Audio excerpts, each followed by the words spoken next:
Aya Wilson reveals what bothered her about Caitlin Clark's WNBA Emergence. Aya Wilson reveals what bothered her about Caitlin Clark's WNBA Emergence originally appeared on The Sporting News. Add The Sporting News as a preferred source by clicking here. Aya Wilson has some things to say about Caitlin Clark.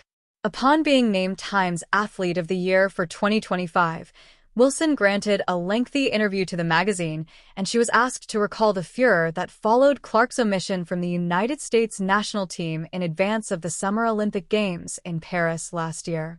Clark had gained national fame during her NCAA career at Iowa, where she broke Pete Maravich's career record for points scored. Clark Mania entered the WNBA when the Indiana Fever selected the explosive guard first overall in the 2024 draft.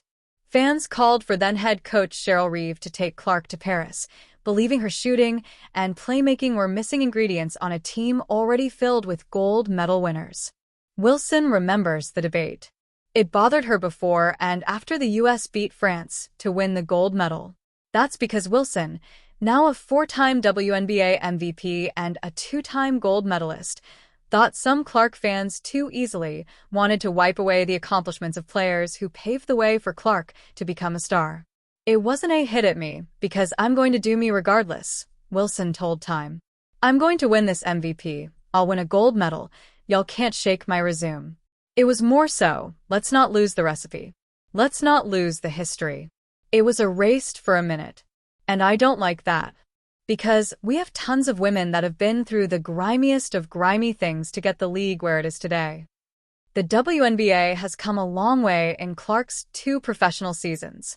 In part because of the exposure Clark provides, the WNBA is set to expand to 18 teams by decade's end, and the league is capturing $250 million in expansion fees for new franchises. But the WNBA and the WNBPA are still struggling to come to terms on a new collective bargaining agreement. The 2020 CBA expires on January 9th, and little traction has been made as the players seek a larger slice of team and league-generated revenue. Wilson, at least, is prepared for the possibility of a work stoppage, which threatens to halt the momentum generated, in part, by Clark's arrival in the league. All of us are going to be at the table, Wilson said on the state of negotiations. And we're not moving until we get exactly what we want.